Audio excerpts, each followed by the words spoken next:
시청자 여러분 안녕하십니까? 헬로티비 뉴스입니다. 양주 덕정역이 1호선, 7호선 그리고 GTX-C가 만나는 사실상 트리플 역세권으로 거듭납니다. 덕정 옥정선이 경기도 도시철도망 구축 계획에 최종 반영됐는데요. 포천과 양주 시민들에게 어떤 변화가 있을까요? 김신혜 기자가 취재했습니다. 양주와 포천 지역의 염원이었던 덕정 옥정선이 제2차 경기도 도시철도망 구축 계획에 최종 반영됐습니다.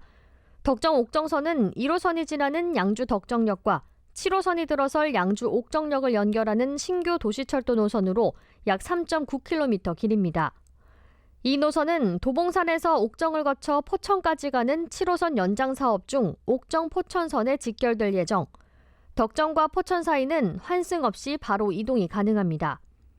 7호선 옥정 포천선 개통에 덕정 옥정선까지 이어지면 포천 시민들의 접근성이 획기적으로 개선될 전망입니다. 포천에서 7호선을 타고 덕정역까지 바로 가서 1호선이나 GTX-C로 갈아탈 수 있는 겁니다. 포천에서 전철을 타고 가서 옥정에서 내려서 도봉산 가는 거를 갈아타지 않고 직접 덕정역으로 가서 덕정역에서 GTX-C 노선을 환승하게 되면 강남 삼성역까지 29분에 가는 겁니다. 혜택은 양주 시민들에게도 돌아갑니다. 옥정 주민들이 강남을 간다고 가정했을 때 7호선으로 한 번에 가거나 덕정역으로 가서 GTX-C 노선을 이용할 수 있습니다. 기존 급행버스와 함께 철도로도 이동할 수 있어 대중교통 선택지가 늘어날 전망입니다. 옥정 신도시 주민들은 서울 도심가 그리고 수도권 그 주요 지역에 대한 더 빠르게 그리고 더 안정적으로 이동할 수 있게 될 것이고요. 이동 수요가 철도로 분산이 되면서 출퇴근 시에 이용하는 대중교통을 더 정확한 시간에 안정적으로 이용할 수 있을 것이라는 기대가 됩니다. 특히 덕정역은 1호선과 7호선, GTX-C 노선이 지나는 사실상 트리플 역세권으로 봐도 무방하다는 평가도 나옵니다. 양주시는 또 대표적인 구도심인 덕정 지역을 살리는 데도 긍정적인 영향이 있을 것으로 기대하고 있습니다. 다만 7호선은 옥정역부터 내량 셔틀 열차로 운행됩니다. 서울에서 포천이나 덕정을 가려면 옥정에서 한 번 환승해야 합니다. 제2차 경기도 도시철도망 구축 계획에 덕정 옥정선이 포함되면서 경기 북부 접근성 개선을 위한 또 다른 첫 단추가 꿰어졌습니다. 7호선 연장과 GTX-C 그리고 덕정 옥정선까지 경기 북부 주민들의 오랜 염원이 하나씩 가시화되고 있습니다. 헬로티비 뉴스 김신혜입니다. 송미령 농림축산식품부 장관이 농어촌 기본소득 시범 사업을 선제적으로 운영해온 연천군을 찾았습니다. 연천군은 지난 16일 송 장관이 청산면을 방문해 사업 추진 상황을 점검하고 주민 의견을 청취했다고 밝혔습니다. 이날 송 장관은 전날부터 시작된 사전 접수 현장을 직접 둘러보고 접수 상황 점검과 함께 관계자들을 격려했습니다. 이 자리에서 송 장관은 연천군이 경험을 살려 실질적인 지역 활성화 효과를 보일 수 있도록 역할을 해달라고 주문하며 의미 있는 성과를 거둘 수 있도록 정부가 돕겠다고 말했습니다. 포천시가 행정안전부 재정분석에서 재정운영 개선 성과를 인정받았습니다. 포천시는 16일 행정안전부가 실시한 2025년 지방자치단체 재정분석에서 재정 개선도 부문 최우수 지방자치단체로 선정됐다고 밝혔습니다. 시는 공기업 부채 관리와 지방세 징수율 제고, 자체 경비 절감 등 주요 지표에서 뚜렷한 개선 성과를 보인 것이 높은 평가를 받았다고 설명했습니다. 포천시는 앞으로도 재정 운용의 투명성과 책임성을 강화해 시민이 체감할 수 있는 성과를 이어가겠다고 밝혔습니다. 경기도의회 김민우 의원이 경기도 예산 집행의 구조적 문제를 진단하고 도의회의 재정 감시 기능 강화를 강조했습니다. 김 의원이 16일 열린 경기도 사업 유형별 분석을 통한 도의회의 정책 역량 제고 방안 정책 연구 요격 최종 보고회에 참석해 이번 연구가 예산 집행의 병목 현상을 정확히 짚어냈다고 평가했습니다. 또 연구 결과를 바탕으로 도의회의 재정 모니터링 권한과 전문성을 높여 경기도 재정의 투명성과 건전성을 확보하겠다고 밝혔습니다. 이번 연구는 향후 예산 심의와 재정 관련 조례 개선의 핵심 근거로 활용될 예정입니다.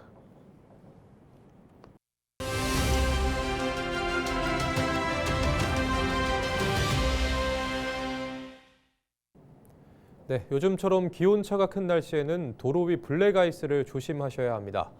블랙아이스는 눈에 잘 띄지 않아 대형 사고로 이어질 위험이 큰데요. 겨울철 운전자 안전을 위협하는 블랙아이스, 어떻게 대비해야 할지 창원소방본부 대응예방과 양정국 소방교 전화 연결해 알아봅니다. 소방교님 안녕하세요. 네, 안녕하십니까. 저는 창원소방본부 대응예방과에 근무하는 소방교 양정국이라고 합니다. 네, 우선 먼저 블랙아이스가 왜 위험한지부터 설명해 주시죠. 네, 블랙아이스는 젖은 아스팔트처럼 보여서 운전자들이 미끄럽지 않겠지 하고 지나가기 쉬운데요. 실제로는 도로 위에 아주 얇은 얼음막이 생긴 상태라서 타이어가 얼음을 잡는 힘이 확 떨어집니다. 특히 속도가 조금만 있어도 제동거리가 급격히 길어지고 급브레이크나 핸들 조작을 하면 차가 순식간에 미끄러져 회전하거나 중앙선 침범으로 이어질 수 있습니다. 블랙아이스는 주로 새벽 아침 시간, 그늘진 구간, 교량, 고가도로, 터널 출입구처럼 기온이 빨리 떨어지는 곳에서 잘 생깁니다. 네, 그렇다면 이 블랙아이스를 만났을 때 어떻게 대처해야 하는지 또 사고를 예방하기 위한 안전수칙도 전해주시죠. 네, 크게 운전자와 보행자로 나눠서 말씀드리겠습니다. 운전자는 세 가지가 핵심입니다. 첫째, 속도를 미리 줄이기입니다. 블랙아이스 구간은 발견하고 줄이는 게 아니라 들어가기 전에 줄여야 합니다. 둘째, 차간거리 확보입니다. 겨울철엔 평소보다 두세 배 이상 넉넉히 차간거리를 잡아주셔야 급상황에서 버틸 수 있습니다. 셋째, 조작은 부드럽게입니다. 급가속, 급제동, 급핸들 금지. 가능하면 엔진 브레이크 위주로 감속하시는 게 안전합니다. 추가로 가능하면 겨울 타이어, 체인, 출발 전 날씨, 노면 정보 확인, 그리고 블랙아이스 의심 구간에서는 크루즈 컨트롤을 피하는 것도 도움이 됩니다. 보행자는 미끄럼 방지 신발, 그리고 걸음걸이가 중요합니다. 보폭을 줄이고 천천히, 마치 행긴 걸음처럼 발바닥 전체로 디디기가 좋습니다. 또 주머니에 손을 넣지 말고 난간이 있으면 난간을 잡고 횡단보도나 경사로는 특히 조심해야 합니다. 눈이 녹았다 다시 얼면 인도도 블랙아이스가 생기니까 그늘진 길, 건물 그림자 구간은 특히 주의해 주세요. 네, 마지막으로 시청자들에게 전하고 싶은 당부 말씀 부탁드립니다. 블랙아이스는 안 보여서 더 위험한 겨울철 대표 위험 요인입니다. 운전자분들은 속도는 한 번 더 낮추고 거리는 한 번 더 넓히고 조작은 한 번 더 부드럽게 해주시면 사고를 크게 줄일 수 있습니다. 보행자분들도 천천히, 짧게, 손은 밖으로 이 세 가지만 기억해 주셔도 도움이 됩니다. 추운 날씨에 모두 안전운전, 안전보행하시고 혹시 사고가 나면 2차 사고 예방이 최우선이라는 점 꼭 기억해 주시기 바랍니다. 네, 오늘 말씀 여기까지 듣겠습니다. 고맙습니다. 지금까지 겨울철 블랙아이스와 관련해 창원소방본부 대응예방과 양정국 소방교와 이야기 나눴습니다.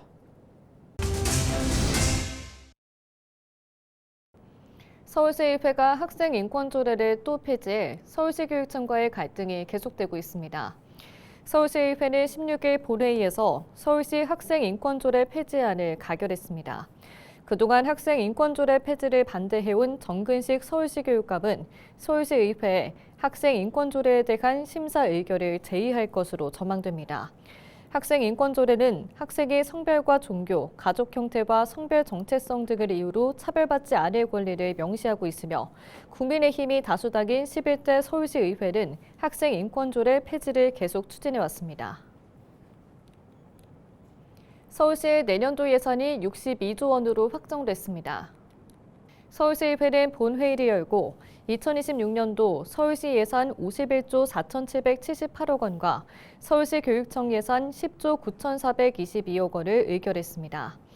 이는 서울시가 당초 제출한 예산안 51조 5,060억 원보다 282억 원 감액된 규모입니다.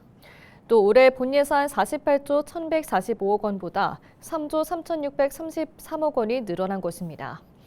감액된 예산은 기초생활수급자 생계급여 25억 원 등 복지 항목이 많았으며 원활에 없었던 LED 교통안전표지 설치 등 주민 안전을 높이는 예산이 편성됐습니다. 내년 표준지와 표준주택 공시가격이 오릅니다. 17일 국토교통부가 발표한 내용을 보면 2026년 표준지 공시지가는 올해보다 3.35%, 표준주택 공시가격은 2.51% 상승한 것으로 나타났습니다. 지역별로는 서울이 가장 높은 상승률을 기록했는데 표준지 4.89%, 표준주택은 4.5% 올랐습니다. 경기는 표준지 2.67%, 표준주택 2.48% 상승률을 보였고 인천은 각각 1.33%와 1.43%를 상승했습니다. 공시가격 열람과 의견 제출은 12월 18일부터 내년 1월 6일까지 부동산 공시가격 알림이와 시군 구청에서 가능합니다. 국토교통부가 18일부터 전국 13개 시도에서 총 4,202호의 매입 임대주택 입주자를 모집합니다.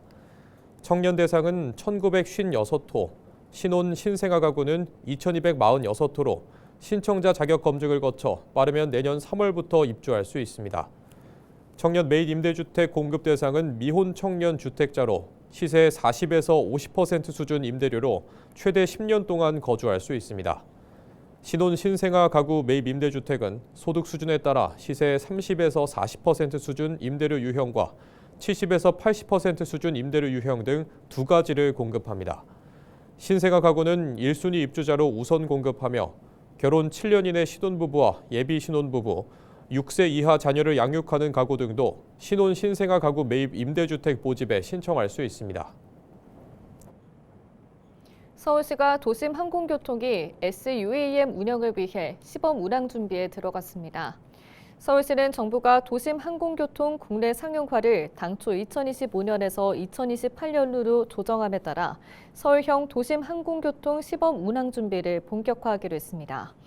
이를 위해 내년까지 한강을 중심으로 노선을 설계하고 기체가 최종 인증받는 즉시 한강 상공에서 시범 운항을 시작할 계획입니다. 특히 안전한 운항 환경 확보를 위해 운영체계 완비는 물론 위험도 모니터링 체계와 비상대응 매뉴얼을 마련할 방침입니다. 경기도가 광복 80주년을 맞아 안중근 의사의 유목을 대중에게 처음으로 공개합니다. 경기도 박물관은 오는 20일부터 내년 4월 5일까지 안 의사를 조명하는 특별전을 진행할 예정인데요. 이날 공개되는 안 의사의 유목은 장탄일성 선조 일본이라는 8글자로 큰 소리로 길게 탄식하며 일본의 멸망을 미리 조문한다는 뜻을 담고 있습니다. 이는 안 의사가 일본 제국의 고위 관료에게 건넨 것으로 죽음을 앞두고도 흔들림 없었던 그의 기계를 엿볼 수 있는데요. 관람은 무료이며 자세한 내용은 경기도 박물관 누리집을 참고하면 됩니다. 인천시와 벨기에 켄트 대학교가 해양 연구와 인재 양성에 협력하기 위해 17일 양해각서를 체결했습니다. 인천시와 켄트대는 해양과학과 환경연구, 바이오 융합기술 분야에서 교육, 연구, 기술 교류 등 포괄적 협력에 나서고 연구 프로젝트 협력과 인재 육성 교육 프로그램 운영도 함께 하기로 했습니다. 인천시는 이번 협력이 인천의 해양 산업 경쟁력과 지속가능 미래 해양 생태계 조성, 새로운 산업 기회 창출에 도움이 될 것으로 보고 있습니다. 인천시가 인천 지하철 1호선에 인공지능 기반 다중이용시설 피난 안내 시스템을 확대 구축하고 있습니다. 이 시스템은 화재 시 화재 감지기가 열과 연기를 감지하면 인공지능이 화재 위치와 확산 정도를 분석해 가장 안전하고 빠른 피난 경로를 산출하게 되는데요.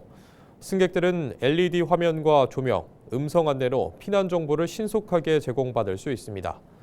인천시는 2023년 인천시청역과 인천터미널역에 해당 시스템을 시범 구축했으며 올해 인천 지하철 1호선 18개 역사에 총 17종 935대의 장비를 설치했습니다. 이상으로 뉴스를 마칩니다. 저희는 언제나 지역민 여러분과 함께합니다. 시청해주신 여러분 고맙습니다.